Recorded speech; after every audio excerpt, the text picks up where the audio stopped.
Oke, baik. Selamat pagi adik-adik sekolah minggu semuanya. Selamat pagi untuk kita semuanya. Ya, harus semangat ya.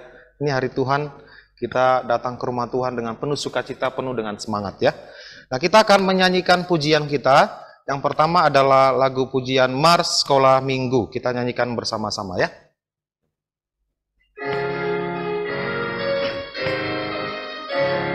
Sekolah minggu, rumah kanak-kanak semua. Bakti Allah, cinta bangsa, hidup baru sukaria. Belajarlah kitab suci, cinta Tuhan gereja maju. Jalankanlah perintahnya, muliakan sepanjang hidup. Sekolah minggu, markas kanak-kanak semua. Cari jiwa maju terus, berserah jadi tentara Kristus. Belajarlah kitab suci, cinta Tuhan gereja maju. Jalankanlah perintahnya, muliakan sepanjang hidup. Nah, sekarang kita mau berdoa. Satu lipat tangan. Satu lipat tangan, dua tutup mata, tiga tunduk kepala, empat kita berdoa. Ikuti lauso ya, kita berdoa bersama-sama. Bapa di sorga, kami bersyukur di hari Tuhan kami bisa datang berkumpul untuk beribadah. Tolonglah kami agar bisa menyembah Tuhan dengan tenang dan tertib. Bapa di sorga, kami juga bersyukur untuk pemeliharaan Tuhan kepada kami dan keluarga kami. Pada saat ini kami juga memohon agar Tuhan yang menolong kami untuk menyembah Tuhan di dalam roh dan kebenaran. Ampunilah kami dari segala dosa dan kelemahan kami. Kami berdoa di dalam nama Tuhan Yesus Kristus. Amin.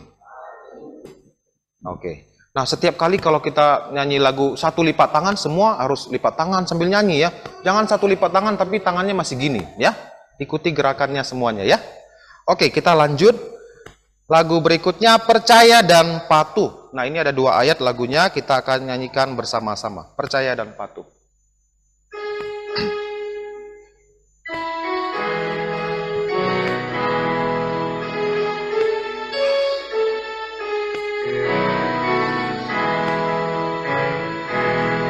Bersama Tuhanku dalam terang firman-Nya, Dia yang menyinari jalanku.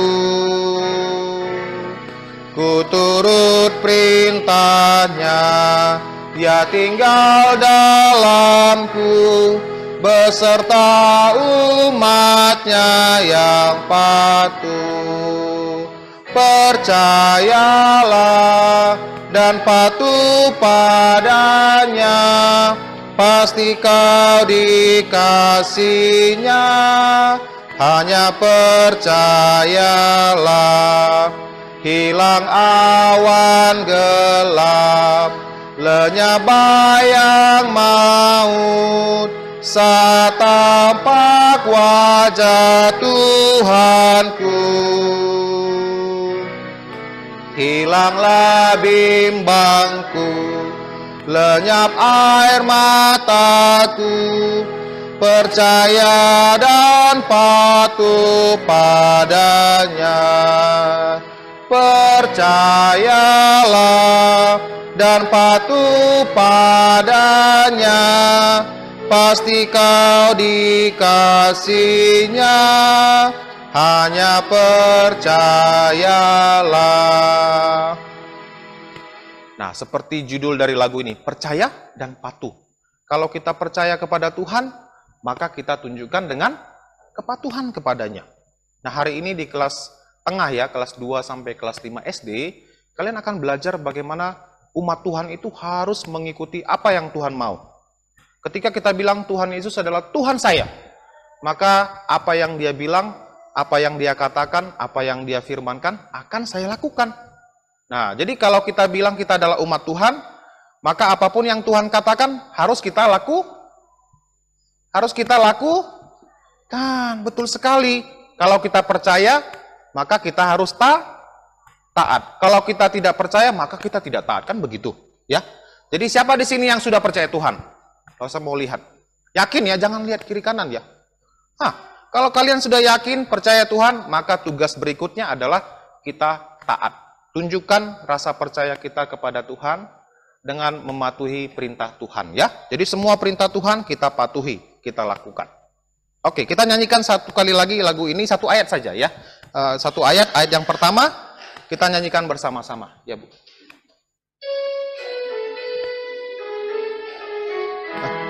Lagu yang tadi Bu, percaya dan patuh Bu, ya. Kita nyanyikan satu ayat ya, lagunya ya.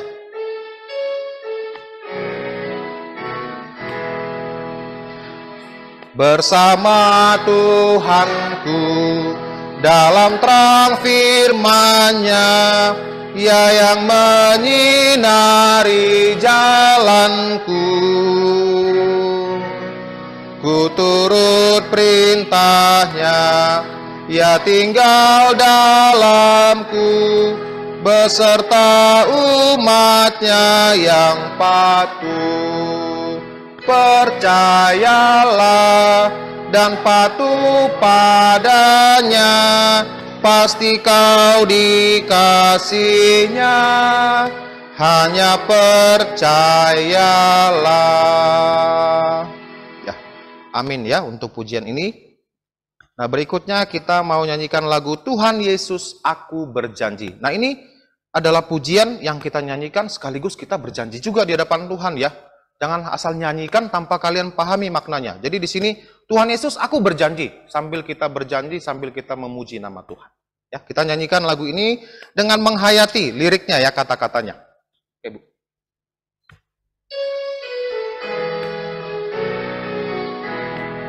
Tuhan Yesus Aku berjanji, jadi murid-Mu yang setia, rajin berdoa, baca Alkitab, selalu bersaksi bagimu.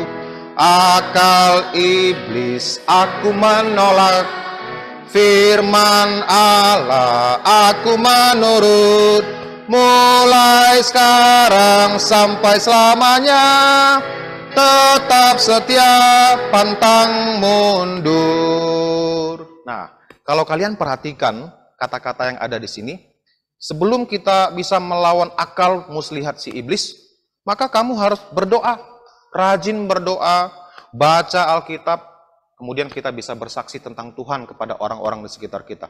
Jadi kalau kita malas berdoa, tidak suka baca firman Tuhan, bagaimana kamu ingin melawan tipu muslihat iblis? Masih ingat ketika Tuhan Yesus di padang gurun, 40 hari, 40 malam berpuasa. Lalu datang si iblis menggoda Tuhan Yesus. 3 kali digoda. Apa yang Tuhan Yesus lakukan? Ada yang tahu? Apa yang Tuhan Yesus pakai untuk melawan godaan iblis? Ayat firman Tuhan. Ketika iblis mengatakan, ubahlah batu itu menjadi roti. Tuhan Yesus bilang apa? Manusia tidak hanya hidup dari roti saja, tetapi dari setiap firman yang keluar dari mulut Allah. Jadi dengan firman Tuhan dia pakai, dia gunakan untuk melawan segala tipu muslihat iblis. Jadi kita adik-adik ya, kalau ingin melawan tipu muslihat iblis, bukan caranya berkelahi. Kamu tak akan pernah bisa melawan roh. Iblis adalah roh jahat. Tapi kita lawan dengan firman Tuhan. Pahami firman Tuhan, pelajari, dan kamu bisa melawan setiap godaan iblis ini. Oke ya, kita akan lanjutkan pujian yang berikutnya. Yesus segala-galanya. Ya,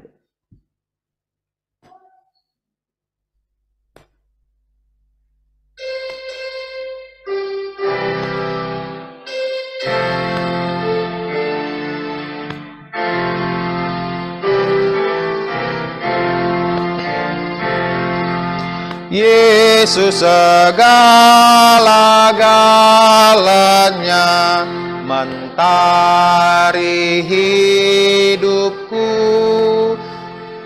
dan Ialah kekuatanku, penolong yang teguh. Saat susah dan berkesah, Ia selalu menghiburku. Sandaranku, penghiburku, sobatku. Ayat kedua. Yesus segala-galanya, kawanku abadi. Saat datang kepadanya, berkatnya diberi. Surya dan hujan berselang, hasil tanaman melimpah. Ia segarkan, Ia tambahkan, sobatku.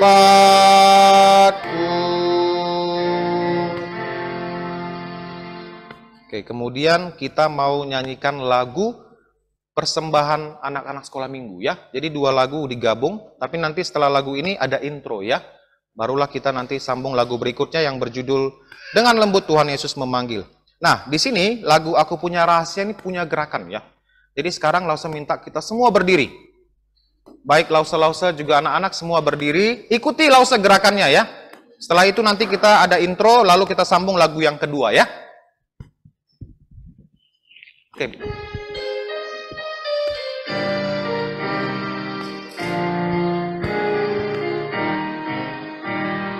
Aku punya rahasia, rahasia sukacita. Aku punya rahasia, maukah kau mendengarnya? Sekali lagi. Aku punya rahasia, rahasia sukacita. Aku punya rahasia, maukah kau mendengarnya? Yesus mati di salib, bangkit kembali. Dia tinggal dalam hati ini, memberi sukacita. Memberi sukacita. Memberi sukacita. Oke, silakan duduk. Intro lagunya kita sambung ya.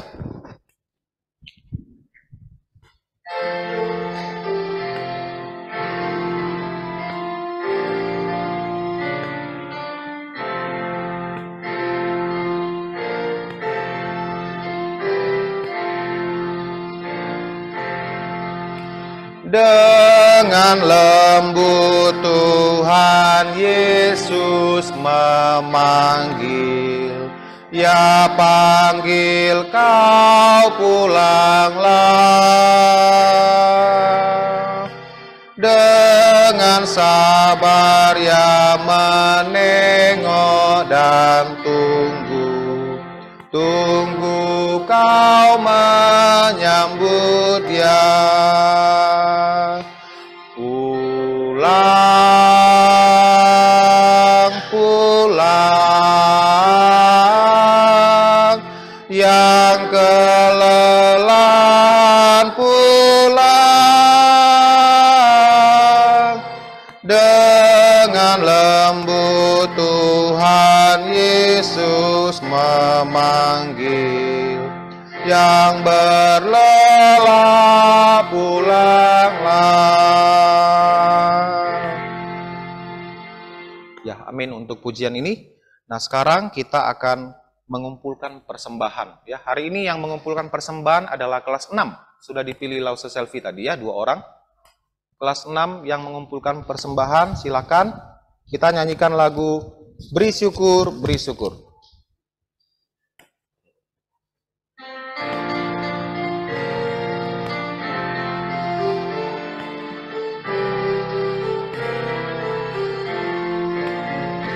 Beri syukur, beri syukur, berilah syukur, beri syukur, susah ataupun senang, beri syukur. Panjatkan doamu, segenap hatimu, kasihnya Yesus jadi milikmu. Kita nyanyikan kembali ya. Beri syukur, berilah syukur, beri syukur, susah ataupun senang, beri syukur. Panjatkan doamu, segenap hatimu, kasihnya Yesus jadi milikmu. Musik saja. Musik, Bu, ya.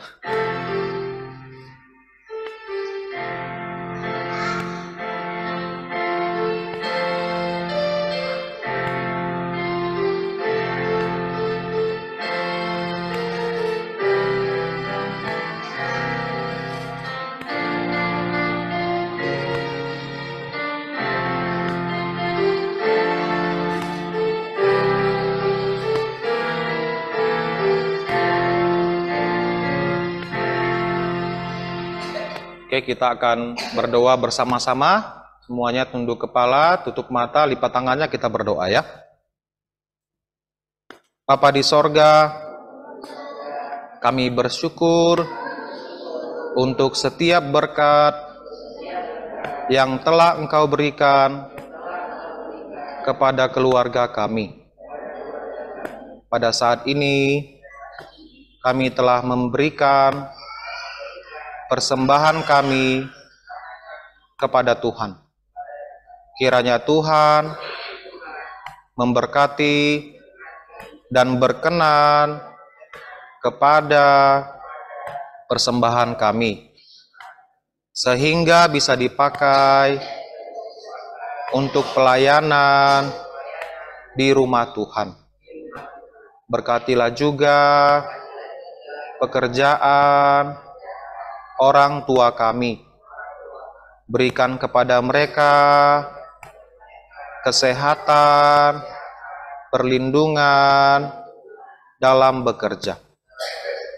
Inilah doa kami yang kami sampaikan melalui Tuhan Yesus Kristus. Amin. Baik, sekarang kita mau lihat pengumuman ya. Nah, seperti biasa saat teduh anak sekolah minggu via Zoom diadakan setiap malam. Kelas 3 sampai SD 3 jam 8 sampai 8.20. Kemudian SD 4 sampai remaja jam 8 sampai 8.30 sampai jam 9. Nah, ini malam ini yang terakhir ya. Kita bagi 2 kelas. Mulai hari Senin besok dan seterusnya saat teduh anak sekolah minggu digabung. Jadi kelas kecil, kelas besar itu digabung. Mulainya jam berapa? Jam 8 malam. Jadi kita hanya punya 1 kelas saja mulai hari Senin ya. Jadi malam ini masih ada atau tidak? 2 kelas? Masih ya. Tapi Seninnya sampai seterusnya tidak ada lagi ya. Kita hanya satu kelas saja. Tidak ada 2 kelas lagi. Oke, ini sudah saya jelaskan ya. Hari Senin sudah mulai 1 sesi saja. Lanjut yang ketiga, asisten sekolah minggu ya. Setelah kelas ini dibagi, langsung update jumlah anak-anak yang ada di kelas masing-masing supaya nanti snacknya, makanan ringannya bisa disediakan sesuai dengan jumlah anak-anak ya. Oke, kemudian yang terakhir, latihan paduan suara anak-anak sekolah minggu akan diadakan setelah cerita firman Tuhan di aula kebaktian jam 9 teng ya, bukan toeng ya. Kelas 1 sampai remaja diundang untuk ikut pelayanan ini. Nah, langsung perhatikan yang mengajar, usahakan selesai sebelum jam 9.15 karena nanti ada latihan paduan suara anak-anak. Oke ya, ini saja pengumuman kita pada pagi hari ini. Sekarang anak-anak boleh bagi kelas. Kelas kecil di sebelah kiri ya, ikuti Lausa Anton di sana. Lalu kelas tengah sebelah kanan ya, yang rapi turun ke bawah.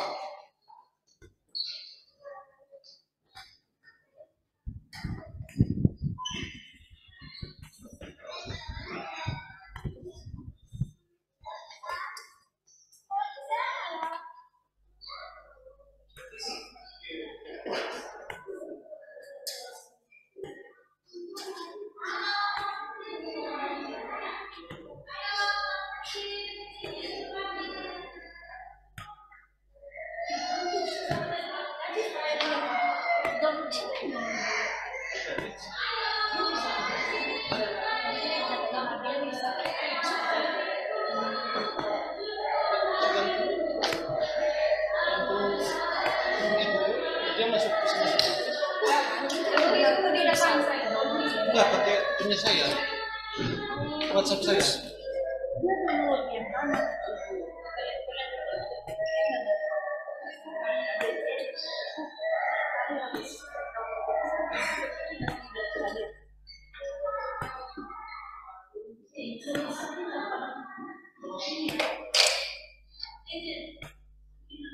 Kita kuis dulu. Ini nggak ada. Oke, kita kuis TA dulu ya untuk kuis kemarin.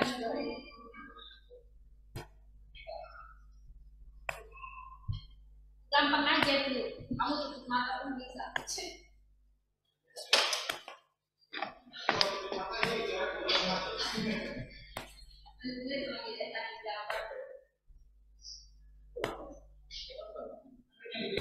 Ambil pena dulu yuk. Bagi pena dulu.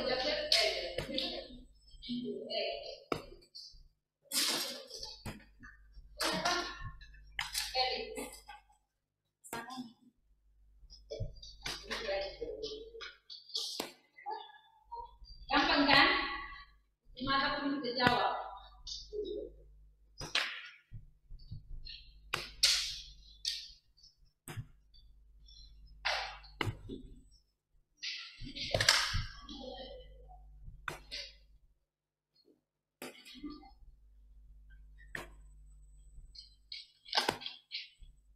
Oke, supaya cepat, sama-sama yuk. Manusia, bukan kalian jawab, saya baca kalian jawab. Pertama, manusia dalam keadaan yang berdosa sudah ditetapkan untuk dihukum di neraka. Ada jawab. Menurut penulis, sudah. Penulis surat Galatia adalah Rasul Paulus. Nomor 3, langsung. Oh, belum ada pena. Ini bisa bagi. Siapa belum ada pena? Semua dapat? Oke. Kita dulu.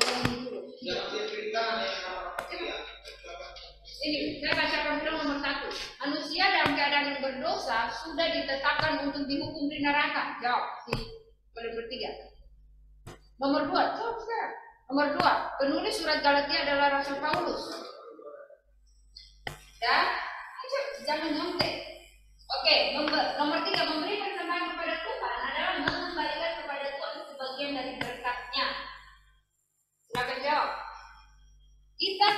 Nomor 4, kita tidak memiliki tanggal yang pasti akan kelahiran dan kebangkitan Tuhan Yesus. Nomor 5,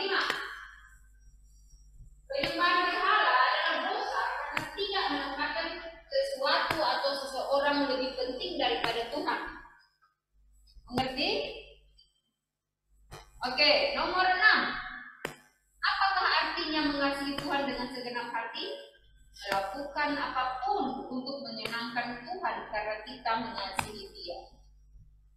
Nomor 7, sukacita orang Kristen diberikan oleh Tuhan. Nomor 8, kesabaran adalah bisa dalam tanda kutip menderita untuk waktu yang panjang. Oke, sudah. Nomor 9, salah satu hal yang bisa mengukur apakah kita sungguh beriman adalah apakah kita menyukai persekutuan Kristen. Nomor 10, Rasul Paulus menggunakan 3 gambaran orang yang harus hidup dalam penguasaan diri jika mereka ingin berhasil, yaitu pertama, prajurit, kedua atlet, dan ketiga petani. Nomor 11, kalau kamu itu satu masih. Nomor 11, Rasul Paulus menyimpulkan suratnya dengan mendorong orang percaya di Galatia untuk berbuat baik bagi semua orang. Oke, silakan jawab. Dan kumpulkan. Sudah saya. Udah. Ya.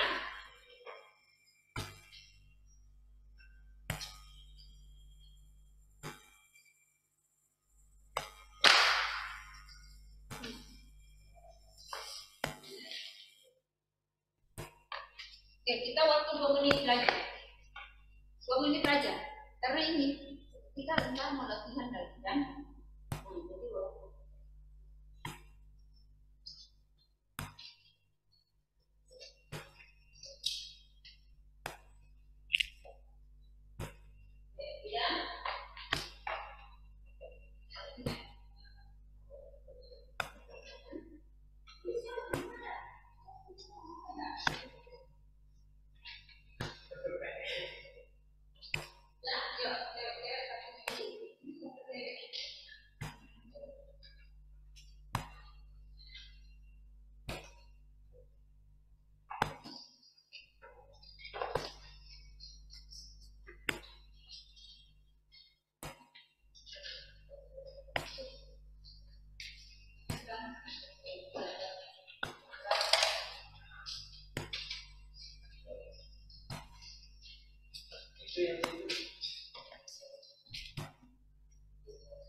Jadi kita mau masuk ke cerita firman Tuhan. Kita mulai dulu dengan berdoa ya. Mari kita berdoa. Bapa Surgawi, kami sangat bersyukur karena kami bisa datang untuk mendengarkan firman-Mu. Tolong kami untuk bisa mengerti firman Tuhan dan kami bisa bertumbuh di dalam Engkau. Dalam nama Tuhan Yesus kami berdoa. Amin. Oke, kita lihat dulu ayat hafalan kita. Nah, Amsal pasal 2 ayat 7. Tidak usah dihilang-hilangkan ya, karena satu ayat saja. Sebenarnya hari ini banyak kali ayatnya, tapi tidak usah kita hafal lagi semua, karena menghabiskan waktu. Amsal pasal 2 ayat 7, kita baca bersama-sama 2, 3, ya. Ia menyediakan pertolongan bagi orang yang jujur, menjadi perisai bagi orang yang tidak bercela lakunya. Silakan hafal 2 menit. Setelah itu satu-satu harus sebutkan.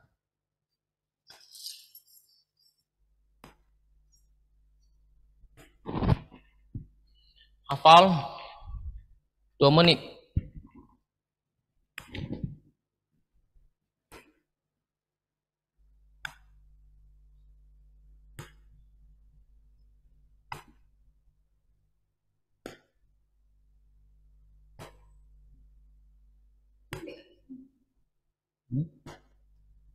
B apa ya?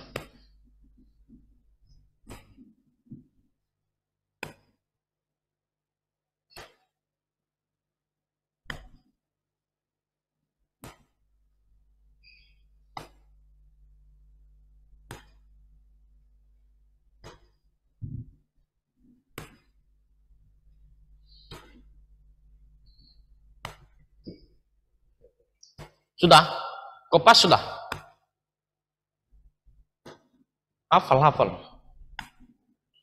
Amsal pasal 2 ayat 7. Ia menyediakan pertolongan bagi orang yang jujur, menjadi perisai bagi orang yang tidak bercela lakunya.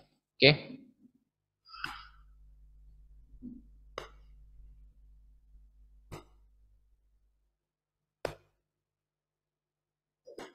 Nanti langsung tanya satu-satu ya, sebutkan.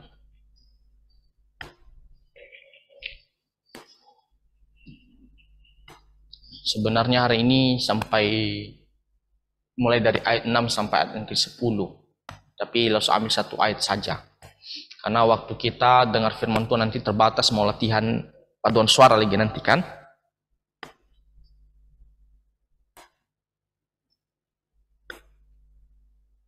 Amsal pasal 2 ayat 7.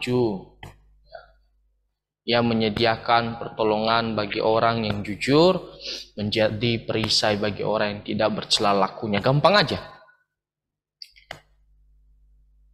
Kiri sudah? Langsung sering lupa nama yang di tengah-tengah Hana sama si Cerisin. Siapa dulu namanya?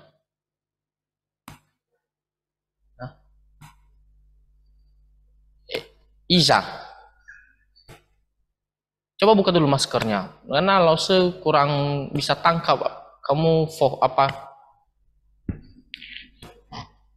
Siapa Luis? Neza. Ya, Neza. Neza. Oke, Lause hafal Neza. Dan jangan besok lupa lagi. Neza. Oke, ingat. Oke. Sudah? Gabriel sudah? Nah. Gopa sudah? Oke, kita baca bersama-sama dulu 2-3 ayat. Amsal pasal 2 ayat 7. Ia menyediakan pertolongan bagi orang yang jujur, menjadi perisai bagi orang yang tidak bercela lakunya. Bagi orang yang jujur di sini maksudnya orang yang hidup sungguh-sungguh berkenan di hadapan Tuhan, hidup dengan tulus ya menjalankan perintah Tuhan. Itu namanya jujur dan tidak bercela lakunya. Itu orang yang berusaha menjauhkan diri dari dosa-dosa. Ya, dikatakan menjadi perisai. Tuhan akan menjadi perisai baginya. Perisai itu tahu kalau perang kan, ada perisai itu pelindung. Jadi kalau ada panah dia berlindung, atau ada tombak dia tangkis, atau ada parang dia bisa tangkis supaya nggak kena ke tubuhnya. Oke, jadi Tuhan akan menolong dan Tuhan akan melindungi orang yang hidup berkenan di hadapannya. Oke, kita tutup.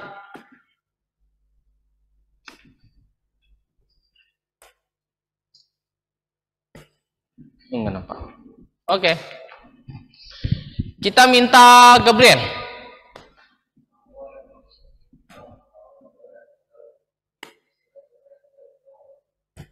Braden.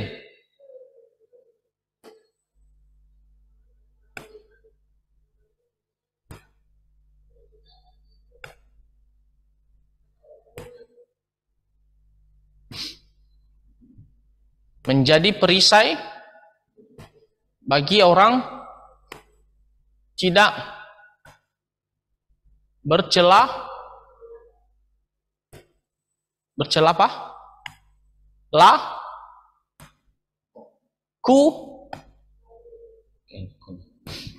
Oke, si Steve.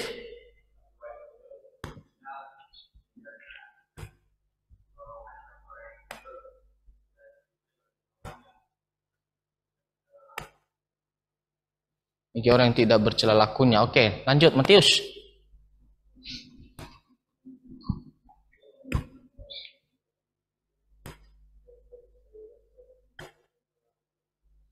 Oke, selanjutnya Sherisena.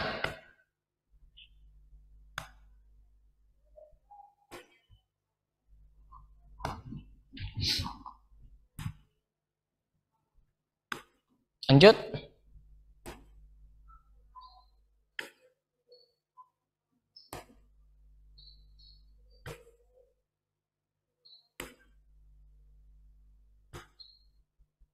Benar ya? Apa yang bilang? Karena kalian pakai masker kadang-kadang nggak keluar suara. Oke, Hana.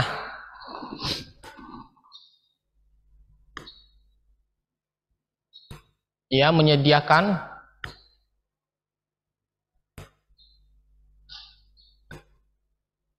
pertolongan bagi orang yang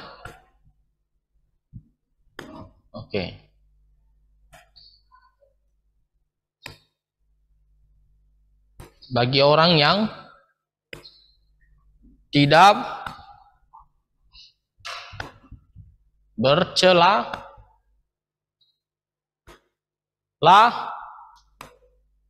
lakunya. Neza.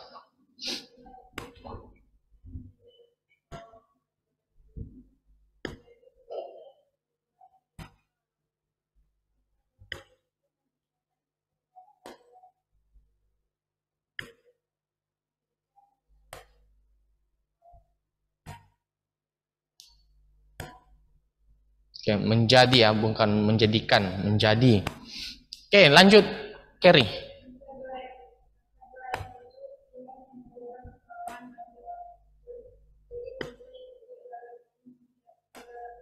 Good.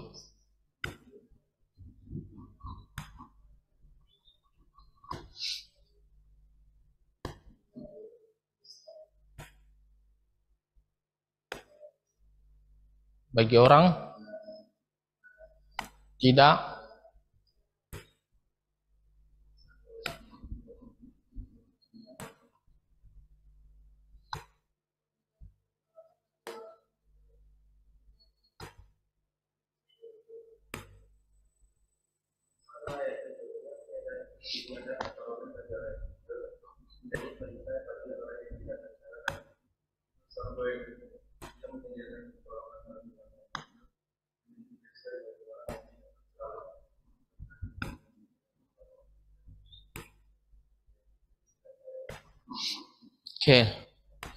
Nah, sekarang kita mau dengar cerita firman Tuhan.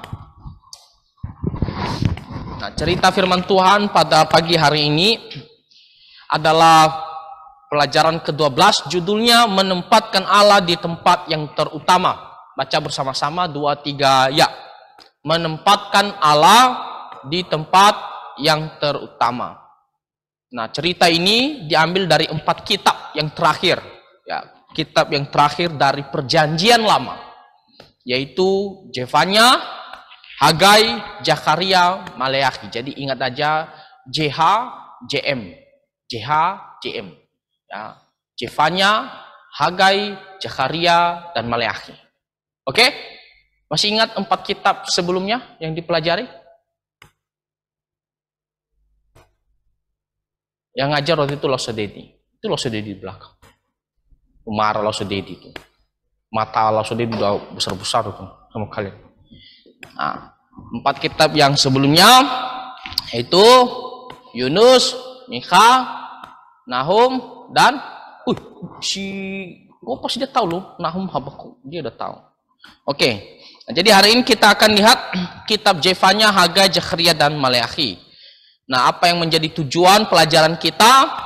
Yaitu menemukan pesan Allah melalui Zefanya, Hagai, Zakaria, dan Maleakhi. Maksudnya adalah mau mengetahui dengan jelas apa yang disampaikan oleh 4 nabi ini mengenai firman Tuhan. Jadi Tuhan pakai mereka sampaikan perintah Tuhan kepada orang Israel. Nah, apa yang mereka sampaikan? Apa pesan itu? Yang kedua, menunjukkan rasa syukur atas janji Allah tentang keselamatan dan juru selamat yang akan datang. Nah, 4 kitab ini kita akan melihat bagaimana Tuhan juga berjanji akan datang seorang juru selamat, menjanjikan keselamatan bagi umatnya. Dan respon kita ketika kita mendengar nantinya, kita harus sangat bersyukur kepada Tuhan. Nah, bagaimana nanti kita mengungkapkan rasa bersyukur? Nanti kita lihat di cerita. Nah, pertama kita mau mempelajari isi kitab Zefanya. Ada yang bernama Zefanya teman kalian? Nggak ada? Oke. Nah, kitab Zefanya ini ditulis sekitar 630 sebelum Masehi. Atau bisa dikatakan 630 sebelum Tuhan Yesus lahir. Nah, kalau dari penulisan kitab ini sampai sekarang, maka itu berarti sudah 2600 ya 630 lebih ya, kurang lebih ya, sekitar begitu ya. Nah, jadi kitab Zefanya ditulis sekitar 630 sebelum Masehi. Dan itu berarti kitab ini ditulis ya sebelum orang Israel bagian selatan atau kerajaan Yehuda dibuang ke pembuangan pada tahun berapa? Ada yang tahu? Udah nggak ingat. Pada tahun 586 ya. Pada tahun 586 ya sebelum Masehi Israel bagian selatan dibuang. Dan di sini dikatakan sekitar 630 sebelum Masehi, itu berarti sebelum mereka dibuang. Karena hitungannya mundur. Oke, ingat ya. Nah, inti daripada kitab Zefanya yaitu Zefanya bernubuat kepada Yerusalem dan Yehuda sebelum pembuangan. Jadi Tuhan memerintahkan Nabi Zefanya untuk menyampaikan pesan ya, dan kita akan melihat ini berbicara tentang penghakiman atau penghukuman bagi orang-orang Israel bagian selatan atas dosa-dosa mereka. Dosa tidak setia beribadah kepada Tuhan, dosa tidak setia melakukan perintah-perintah Tuhan di dalam kehidupan mereka sehari-hari. Nah, jadi Zefanya akan menyampaikan ya nubuat tentang orang Israel yang akan dihukum oleh Tuhan. Nah, kita lihat yang pertama, Allah memperingatkan tentang penghakiman bagi Yehuda dan bangsa-bangsa di sekitarnya. Penghakiman, nah itu berbicara tentang hukuman ya bagi orang-orang Yehuda, orang-orang Israel bagian selatan, dan tidak hanya bagi orang Israel bagian selatan, di sini dikatakan bagi bangsa-bangsa di sekitarnya. Ya, itu sekaligus Tuhan akan menghukum mereka. Nah, mari kita lihat apa kata firman Tuhan. Coba Kerry bacakan, besarkan suara.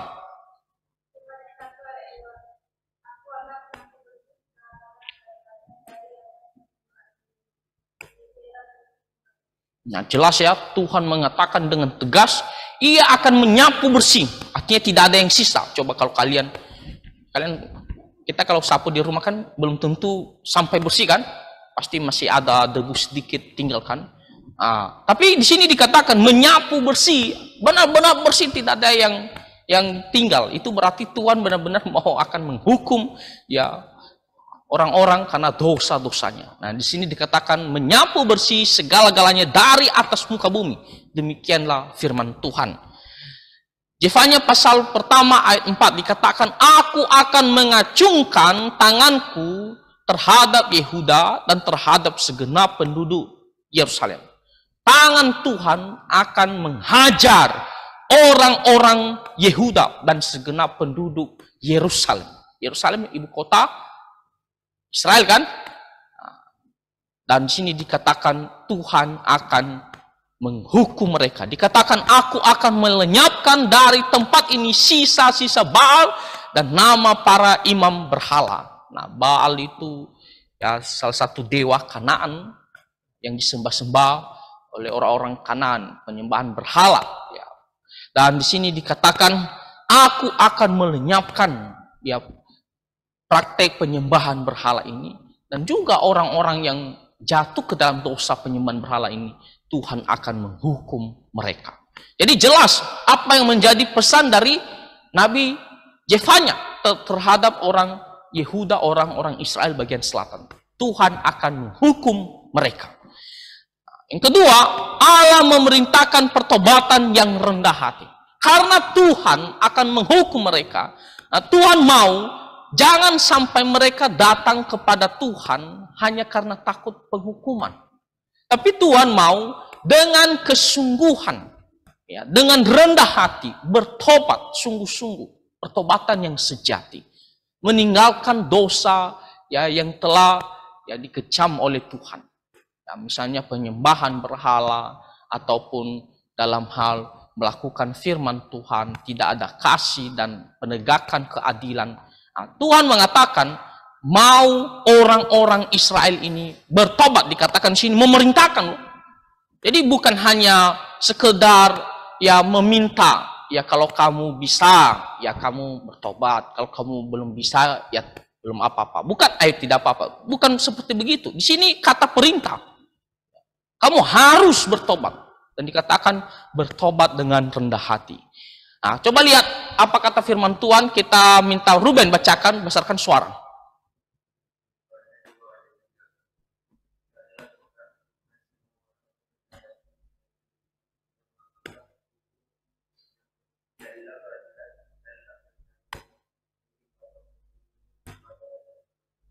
Nah, kata carilah itu adalah kata perintah. Ya, carilah Tuhan. Jadi mereka harus ya berbalik arah. Mereka harus meninggalkan dosa dan mereka harus mengarahkan pandangan mereka kepada Tuhan, mencari Tuhan, datang kepada Tuhan.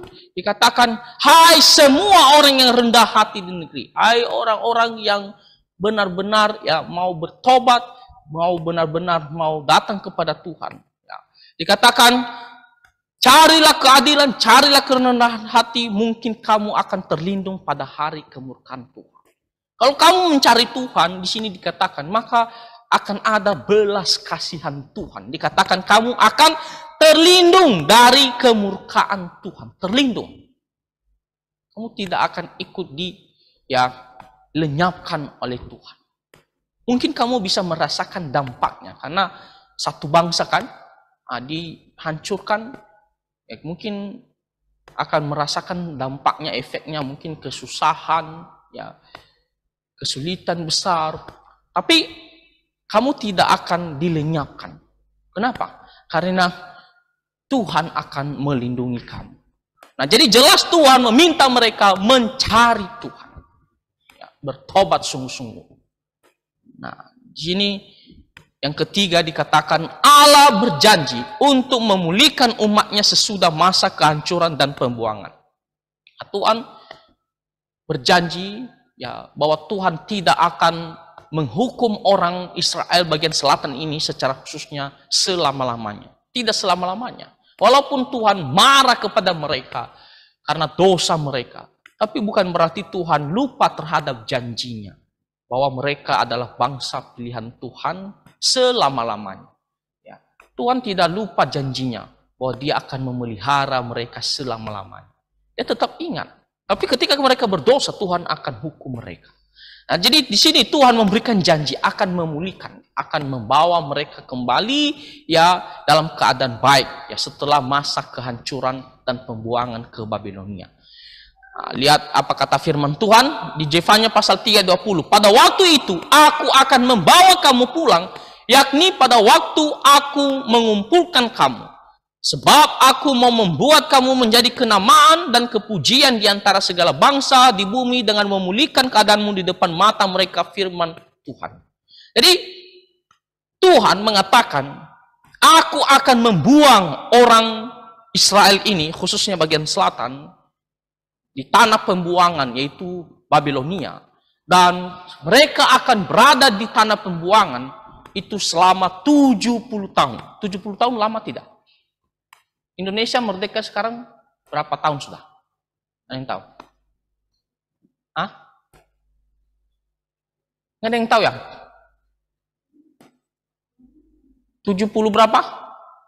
Indonesia sudah merdeka? 70? 77 tahun. Hah? Tahun lalu? Oh, jadi nanti tahun ini 78. Nah, jadi kita lihat 77 tahun ya. Anggaplah 70 tahun ya. Kita menganggap itu sudah lama kan? Iya kan? Sudah lama 70 tahun kan? Nah, jadi 70 tahun itu bukan waktu yang singkat. Kalau kita baru lahir nanti udah kakek-kakek nanti 70 tahun baru mereka akan kembali. Nah, jadi di sini dikatakan Aku akan membuang mereka selama 70 tahun, tetapi akan membawa mereka pulang ke negeri Israel. Jadi Tuhan tidak menghukum mereka selama-lamanya. Tuhan tetap ingat janjinya, Tuhan tetap mengasihi mereka. Nah, jadi itulah mengenai kitab Jefanya. Yang pertama tadi tentang penghukuman ya kepada orang-orang Israel ini. Yang kedua, Tuhan memerintahkan mereka bertobat. Ya. Dan yang ketiga, Tuhan berjanji akan memulihkan mereka. Nah, di sini kita melihat bagaimana Tuhan itu benar-benar memperhatikan orang-orang Israel. Tuhan benar-benar sayang kepada orang Israel. Nah, Tuhan ingatkan dosa mereka, Tuhan kasih hukuman, tapi Tuhan juga yang meminta mereka bertobat dan Tuhan berjanji akan memulihkan mereka. Nah, sekarang kita mau melihat kitab Hagai, ya. Kitab Hagai itu ditulis sekitar 520 sebelum Masehi. Jadi yang lebih duluan tadi kitab Jefanya ya. Nah, ini 520 sebelum Masehi. Dan apa isi dari kitab Hagai? Hagai mendorong Yehuda untuk membangun kembali bait suci di Yerusalem sesudah kembali dari pembuangan. Nah, jadi ini konteksnya setelah mereka melewati 70 tahun tadi di pembuangan. Sekarang mereka sudah balik dan Nabi Hagai diutus oleh Tuhan untuk mengingatkan mereka bangun kembali bait suci di Yerusalem. Ya, karena sebelumnya sudah dihancurkan oleh kerajaan Babilonia. Dan mereka sudah kembali, artinya mereka harus beribadah kepada Tuhan. Nah, jadi Tuhan mau dirikan bait suci, tempat ibadah ya kepada Tuhan. Nah, kita lihat yang pertama, Allah memanggil bangsa Yehuda untuk bertobat dari pengabaian mereka dalam membangun kembali bait suci. Nah, kalau kita melihat ya, orang-orang Israel waktu kembali ya ke tanah mereka, mereka bukan hal yang diutamakan adalah tentang berhubungan tentang Tuhan, bukan. Tapi mereka sibuk dengan urusan kehidupan mereka sehari-hari. Oh, saya mau bangun rumah saya bagus-bagus, mau urus keluarga saya dulu lah, fokus di situ saja. Bagaimana dengan hubungan tentang Tuhan, mengenai rumah Tuhan? Mereka nomor duakan, mereka abaikan. Jadi di sini Tuhan memerintahkan mereka untuk mengutamakan Tuhan. Salah satunya adalah membangun kembali bait suci, memperhatikan rumah Tuhan. Ya, nah, lihat apa kata firman Tuhan Hagai pasal 1 ayat 2. Beginilah firman Tuhan semesta alam, bangsa ini berkata sekarang belum tiba waktunya untuk membangun kembali rumah Tuhan. Padahal mereka sudah kembali ke tanah mereka dan mungkin sudah bertahun-tahun. Tapi mereka belum membangun rumah Tuhan, belum memperhatikan baik-baik tentang rumah Tuhan. Mereka bilang belum waktunya, tunda terus, tunda terus, tunda terus. Itu berarti mereka tidak memprioritaskan. Kadang-kadang susah untuk ngomong. Memprioritaskan, tidak mengutamakan tentang Tuhan. Ya, jadi karena ini Tuhan marah kepada mereka. Apa kata firman Tuhan tadi? Bangsa ini mengatakan belum waktunya untuk membangun kembali rumah Tuhan. Boleh tidak kalian mengatakan belum waktunya saya datang beribadah? Langsung ada dengar beberapa kali kalau kunjungan atau apa datang ke rumah jemaat yang jarang beribadah. Ada yang mengatakan belum waktunya saya datang beribadah. Nanti ada sendirilah, ada waktunya saya nantilah. Saya datang sendiri, nggak perlulah diingat-ingatkan. Kok bisa begitu ya? Nah, Tuhan marah loh, karena orang Israel juga mengatakan demikian. Belum waktunya untuk membangun kembali rumah Tuhan. Kami bangun rumah kami dulu ya, urus rumah kami dulu. Tuhan marah karena mereka mengabaikan tentang Tuhan. Oke, nah sekarang Tuhan berjanji untuk menyertai umatnya dan memberkati iman dan ketaatan mereka. Kalau mereka mengutamakan Tuhan, tadi perintahnya adalah bangun rumah Tuhan. Ya, kalau mereka mengutamakan Tuhan, taat perintah Tuhan, dikatakan Tuhan akan menyertai umatnya. Tuhan akan memberkati mereka. Ada berkat jikalau kamu taat perintah Tuhan. Ingat itu. Kamu taat perintah Tuhan, tentunya ada berkat bagi kamu. Kalau kamu utamakan beribadah, utamakan melakukan firman Tuhan, ada berkat bagi kamu. Tuhan akan menyertai. Dikatakan sih Tuhan akan menyertai. Coba kalau kamu jalan lalu ada ajudan kamu polisi, ya kan? Kamu nyaman tidak? Nyaman karena kamu merasa aman. Ada yang menjaga, ada bahaya, ada yang langsung menahan. Nah di sini dikatakan Tuhan yang akan menyertai kita, Maha Kuasa. Bahkan Tuhan akan memelihara kita. Nah, jadi kalau kamu taat, kamu akan mendapatkan ya berkat daripada Tuhan. Apa kata firman Tuhan? Jadi naiklah ke gunung, bawalah kayu dan bangunlah rumah itu. Maka aku akan berkenan kepadanya dan akan menyatakan kemuliaanku di situ, firman Tuhan. Jadi Tuhan memerintahkan mereka cepat-cepat pergi ke gunung. Ya ngapain ke gunung? Ambil kayu. Karena pada saat itu belum belum dibangun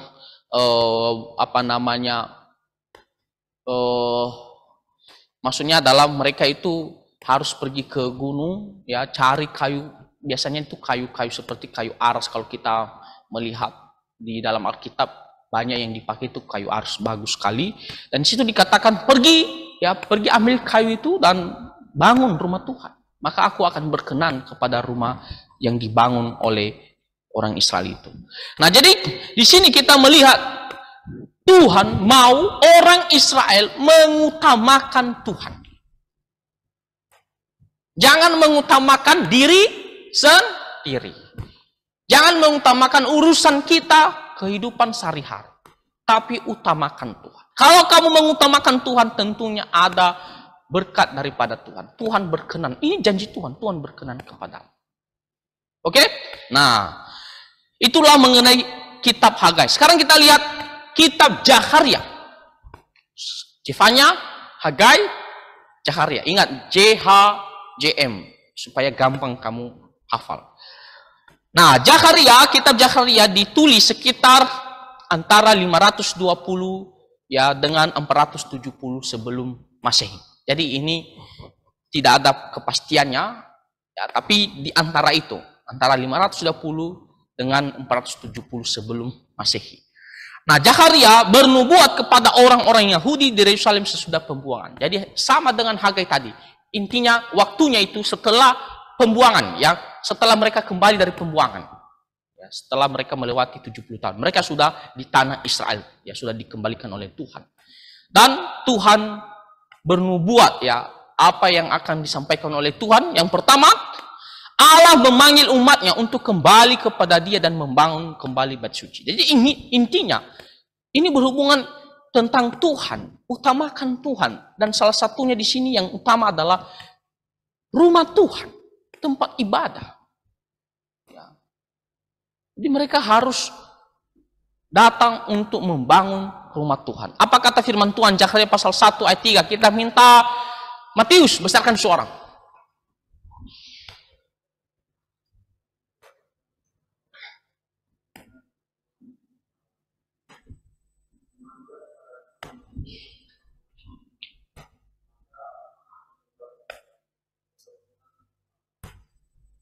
Oke, sebentar ya.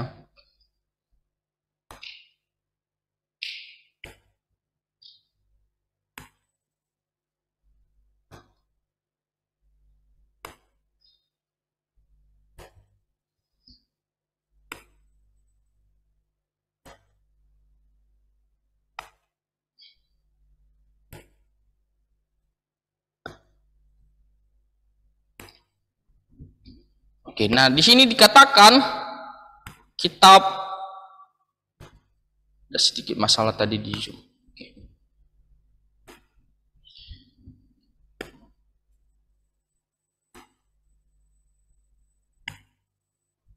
Di sini dikatakan firman Tuhan di kitab Zakharia pasal pertama ayat 3. Ya, beginilah firman Tuhan semesta alam, kembalilah kepadaku. Ya. Kembali, artinya mereka selama ini sudah pergi kan? Sudah mengabaikan Tuhan kan? Tidak menomorsatukan Tuhan. Jadi dikatakan kembali. Ya, utamakan Tuhan. Fokus kepada Tuhan yang utama. Dan apa janji Tuhan? Aku pun akan kembali kepadamu. Tuhan pun akan dekat dengan mereka. Tuhan pun akan memperhatikan mereka. Kalau mereka kembali kepada Tuhan. Jadi ingat, ini juga pelajaran bagi kita ya. Kalau kamu kembali benar-benar datang kepada Tuhan, selalu mau dekat dengan Tuhan, ya Tuhan selalu mau dekat dengan kamu. Ya, Tuhan senang sama kamu, Tuhan sayang sama kamu. Nah, jadi itulah kata firman Tuhan, ya kembalilah kepadaku. Nah, lalu selanjutnya Tuhan berjanji ya untuk memberkati umatnya dengan kedatangan seorang raja yang agung. Jadi Tuhan mengatakan ya bahwa mereka akan diberkati ya ketika akan datang seorang raja yang agung. Nah, Tuhan menjanjikan seorang Mesias, ya, juru selamat, dan melalui kedatangannya akan memberikan berkat bagi umatnya dan bahkan seluruh dunia. Apa kata firman Tuhan? Katakanlah kepadanya, beginilah firman Tuhan semesta alam. Inilah orang yang bernama Tunas. Tunas, tahu Tunas? Di sini Tunas ini bukan nama orang ya. Tunas, tahu Tunas? Kalau kalian pergi lihat apa pisang lalu di situ kan kalian bisa melihat ada tunas-tunas pisang itu kan, nah, yang baru tumbuh itu. Nah, itu namanya tunas. Jadi dikatakan inilah orang yang bernama Tunas, ia akan bertunas dari tempatnya dan ia akan mendirikan bait Tuhan. Lalu apa kata firman Tuhan? Tuhan Allah mereka akan menyelamatkan mereka pada hari itu seperti kawanan domba umatnya itu. Sungguh mereka seperti permata-permata mahkota yang berkilap-kilap. Demikianlah mereka di tanah Tuhan. Nah, jadi Tuhan berjanji melalui kedatangan juru selamat ini, Mesias ini. Nah, Tuhan akan menyelamatkan orang-orang Israel. Ya. Nah, kalau kita melihat ya waktu Tuhan Yesus datang, itu orang Israel menolak Tuhan Yesus, bahkan menyalibkan Tuhan kita ya, Tuhan Yesus Kristus. Walaupun memang harus disalibkan karena dosa-dosa kita. Tapi kita melihat yang melaksanakan ya penyaliban itu orang-orang Israel, bahkan pemuka-pemuka agama. Ya. Dan di situ waktu mereka menolak Tuhan Yesus, tahun 70 Masehi, mereka itu dihukum oleh Tuhan. Ya, dihukum oleh Tuhan dan orang Israel itu hancur. Barulah merdeka Israel pada tahun 1948. Artinya lebih duluan Indonesia merdeka dari Israel. Indonesia merdeka 1945. Nah, mereka 3 tahun kemudian, ya 1948 Israel barulah merdeka. Artinya ada sekitar 1800 tahun ya lamanya jaraknya. Tuhan hukum mereka, berserak mereka di mana-mana. Dan sampai sekarang pun apakah orang Israel semua percaya Tuhan Yesus? Tidak. Masih banyak. Ya, kalau kalian lihat YouTube ya, diwawancarai, mereka itu benar-benar tak percaya Tuhan Yesus itu. Ya, tapi akan datang waktunya mereka akan percaya kepada Tuhan Yesus nanti di akhir zaman. Ya, firman Tuhan di akhir zaman barulah mereka sadar dan semua akan mengakui Yesus Kristus itu adalah Tuhan dan Juru Selamat satu-satunya. Nah, jadi dikatakan kedatangan Tuhan Yesus membawa berkat bagi mereka. Nah, pertama kita melihat bagaimana Tuhan Yesus datang dan itu membawa berkat. Berkat utamanya adalah apa? Berita keselamatan bagi orang Israel dan tentunya bagi kita semua jadinya. Lalu kita melihat ya Zakharia sudah selesai ya bagaimana Tuhan meminta mereka untuk bertobat, lalu meminta mereka untuk kembali kepada Tuhan, berjanji akan memberkati mereka melalui kedatangan Sang Juru Selamat. Terakhir kita lihat kitab Maleakhi. Itu ditulis sekitar 430 dengan antara 430 dengan 420 sebelum Masehi. Ya. Maleakhi ini adalah nabi terakhir di Perjanjian Lama. Ingat itu, Maleakhi nabi terakhir di Perjanjian Lama. Setelah itu tidak ada wahyu Tuhan, tidak ada tanda-tanda dari Tuhan kepada orang Israel, tidak ada selama 400 tahun. Makanya dikatakan itu adalah masa silent. Itu masa diam, senyap, tidak ada nubuatan, tidak ada wahyu, tidak ada penglihatan dan lain-lain. Tidak ada nabi selama 400 tahun. Setelah 400 tahun barulah datang Yohanes Pembaptis dan Tuhan Yesus Kristus. Oke? Nah, Maleakhi adalah nabi terakhir yang berbicara kepada Israel pada zaman Perjanjian Lama. Allah mengingatkan umatnya tentang kasih-Nya bagi mereka dan memanggil mereka kembali pada kehidupan dan penyembahan yang setia. Jadi ingat, kembali lagi Tuhan mengingatkan mereka, utamakan Tuhan. Dikatakan Tuhan memanggil mereka kembali kepada kehidupan penyembahan. Artinya apa? Walaupun mereka itu sudah di tanah mereka, tapi tetap mereka tidak mengutamakan ibadah kepada Tuhan. Mereka lebih sibuk terhadap kehidupan mereka sehari-hari. Makanya dikatakan di sini, kembali pada kehidupan dan penyembahan yang setia. Apa kata firman Tuhan? Kita minta siapa? Steve, besarkan suara.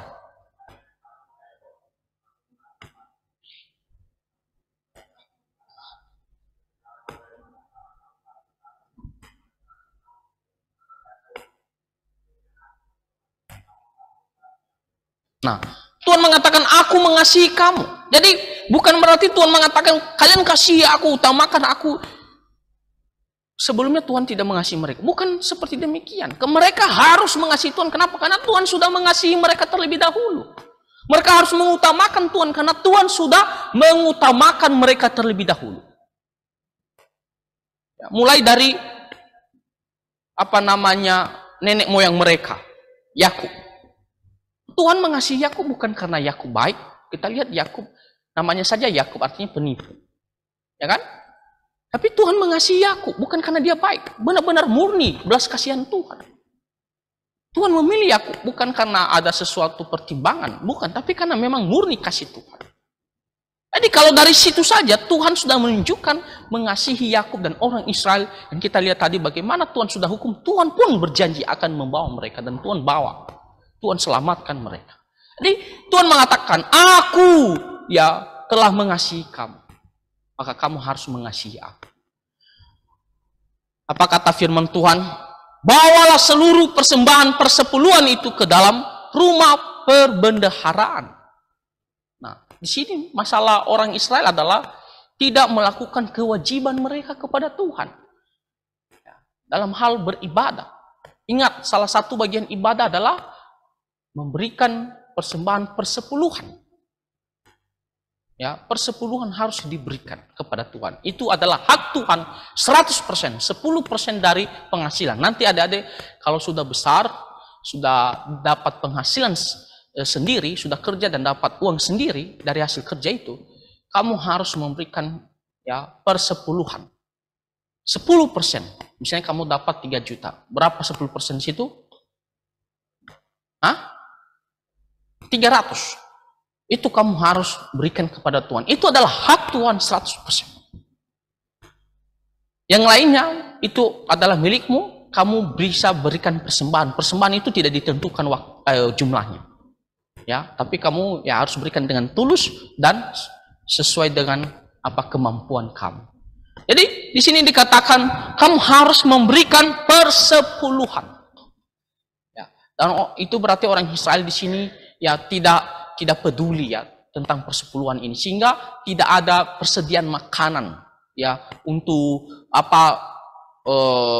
roti sajian yang di dalam ruang kudus itu tidak ada, atau mungkin para imamnya mungkin kekurangan makanan atau kebutuhan-kebutuhan. Kenapa? Karena orang Israel tidak memberikan persepuluhan, tidak memperhatikan Tuhan.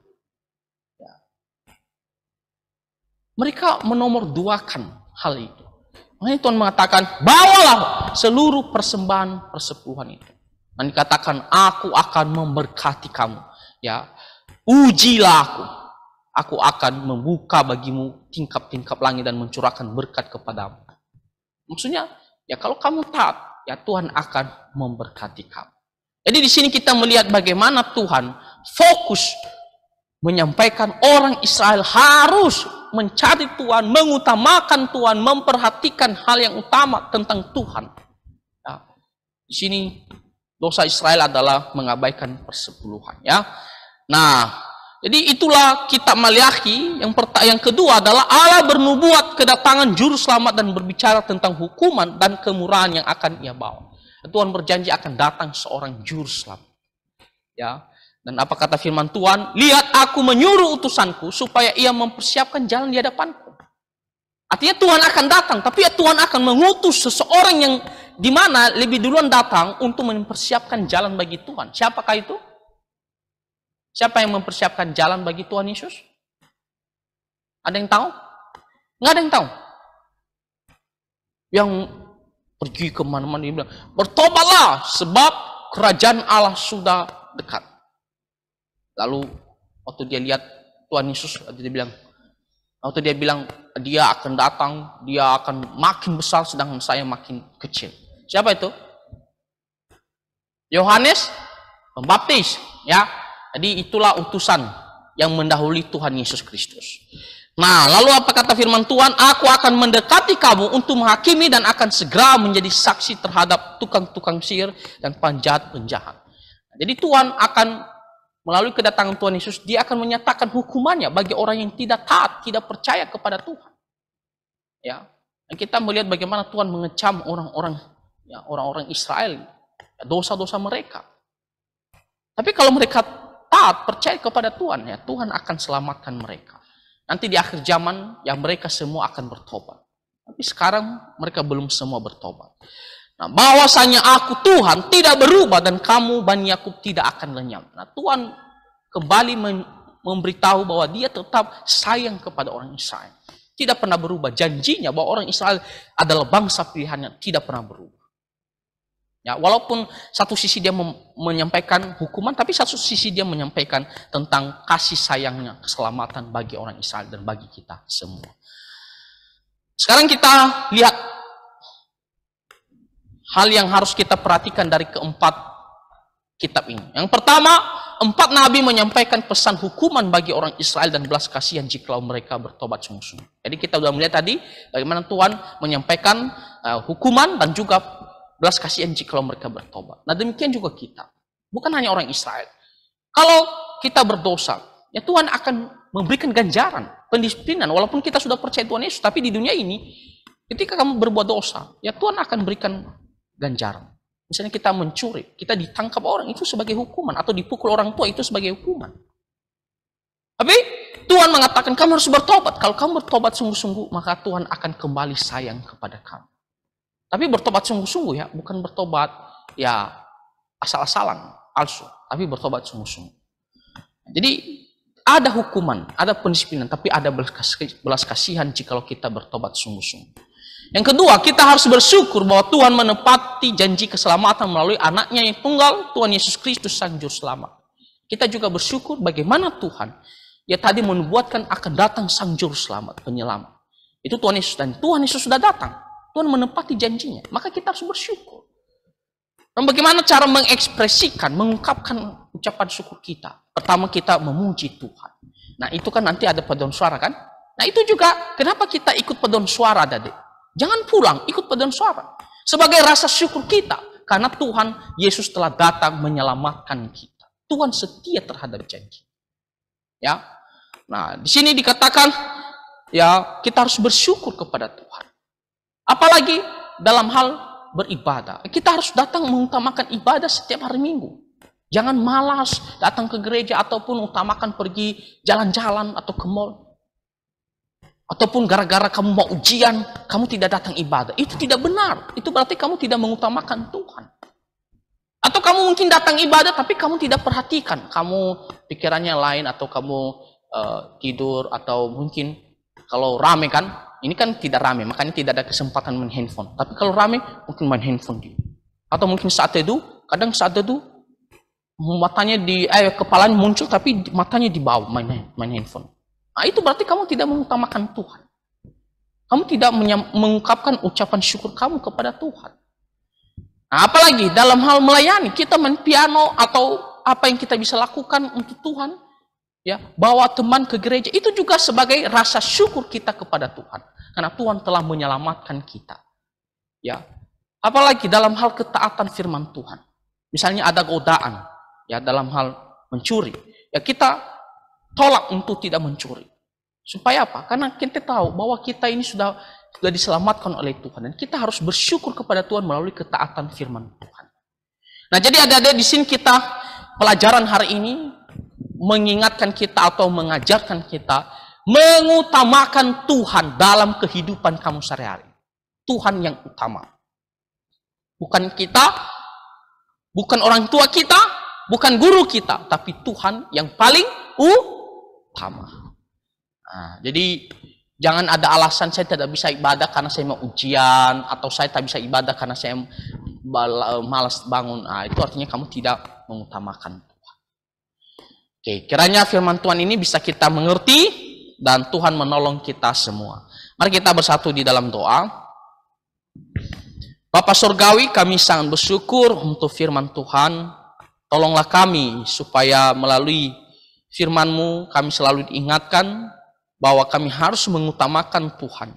Dan biarlah kami praktekkan dalam kehidupan kami sehari-hari. Bagaimana kami selalu mengutamakan Tuhan. Tuhan adalah segala-galanya dalam kehidupan kami. Terima kasih ya Tuhan, berkatilah kami. Di dalam nama Tuhan Yesus kami berdoa. Amin.